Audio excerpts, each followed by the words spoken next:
Welcome to my channel. আমি যেরকম আপনাদেরকে কথা দিয়েছিলাম যে ফেব্রুয়ারি মাসে আমি হুগলি জেলার বঙ্গ সমাজ নিয়ে, হুগলি জেলার ইতিহাস ও বঙ্গ সমাজ নিয়ে আমি এর দ্বিতীয় খণ্ডটাকে নিয়ে আমি কথা বলবো, সেই অনুযায়ী আমি একটা তালিকা তৈরি করেছি। তালিকাটা আগের থেকেই তৈরি করা ছিল, তো আমি শুধু অপেক্ষা করছিলাম সঠিক সময় ইন দ্য সেন্স কি, যে কখন এই তালিকাটা আপনাদের সামনে নিয়ে আসা যাবে। আশা করি আপনারা বুঝতেই পারছেন যে এই হুগলি জেলা ইতিহাস ও বঙ্গ সমাজটা কার, এই যে দ্বিতীয় খণ্ডটা কোন দ্বিতীয় খণ্ডের কন্টেম্পোরারি হতে চলেছে। তো সেটা আসারও সময় হয়ে গেছে, এটার আসারও সময় হয়ে গেছে, তাই না?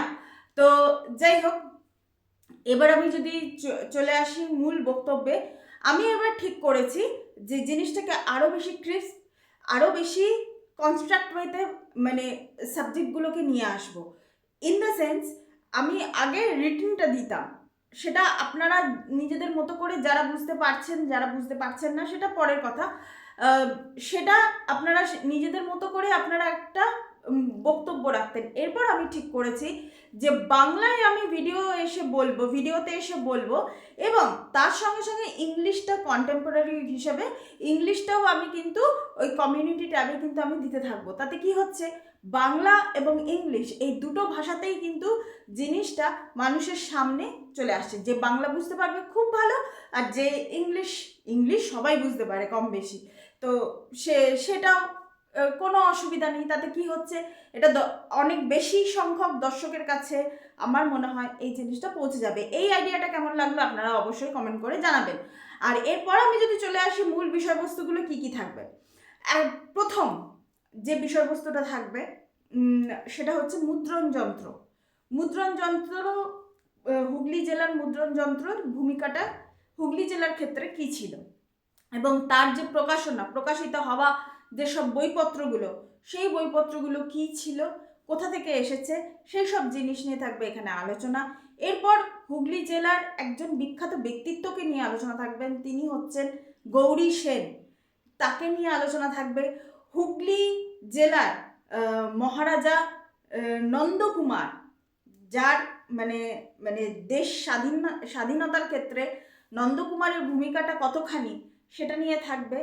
এছাড়া আরেকটা জায়গা নিয়ে থাকবে, সেটা হচ্ছে হুগলি জেলারই আরেকটা জায়গা, সেটা হচ্ছে ফরাসি উপনিবেশ যেখানে ছিল, আপনারা সবাই জানেন, চন্দননগর। তো চন্দননগর নিয়েও কথা থাকবে।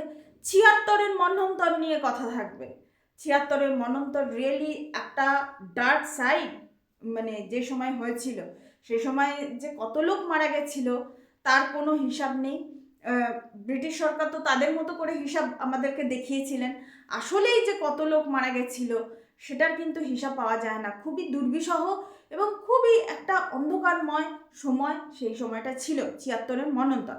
এরপর নীল চাষ, নীলকর সাহেব এবং তাদের অত্যাচার, তো এই জিনিসগুলো থাকবে। অস্পৃশ্যতা দূরীকরণ কিভাবে হয়েছিল সেটা থাকবে।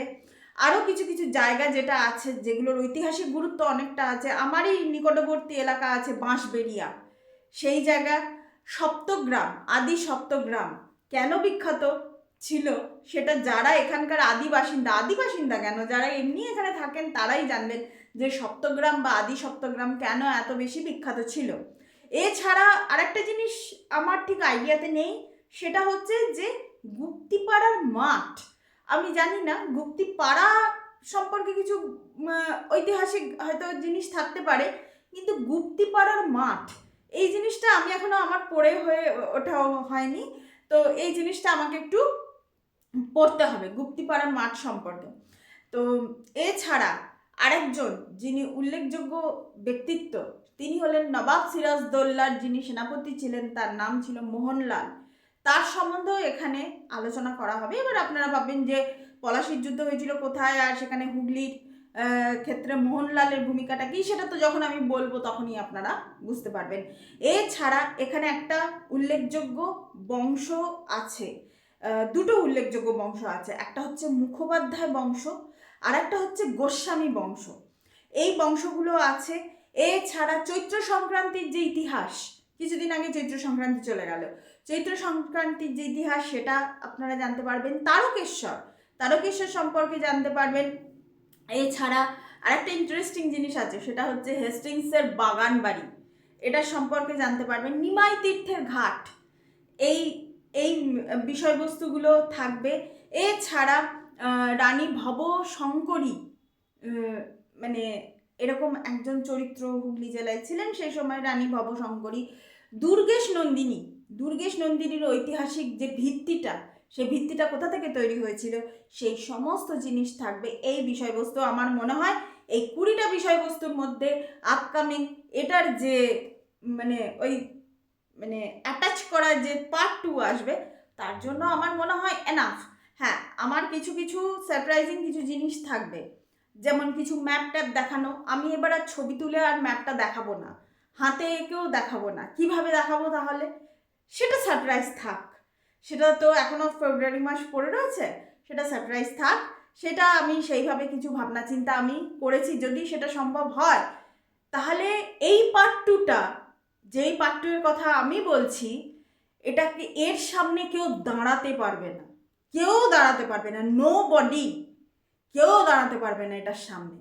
এবং আমি যখনই নিয়ে আসব, যদি আমি সেটা করে দেখাতে পারি, যদি না করে দেখাতে পারি আমি সারেন্ডার করে দেবো। যদি আমি করে দেখাতে পারি, তাহলে কিন্তু কেউ দাঁড়াতে পারবে না এই পার্ট 2 বা এই দ্বিতীয় খণ্ডের বর্ণনার সামনে। তো আশা করি আমি যে লিস্টটা আপনাদের সামনে বললাম, সেই লিস্টটা আরেকবার একটু রিক্যাপ করে নিই, ঝালিয়ে নিই। সেটা হচ্ছে, হ্যাঁ, আরেকটা জিনিস বলিনি, সেটা দিয়ে আমি শুরু করে দিই।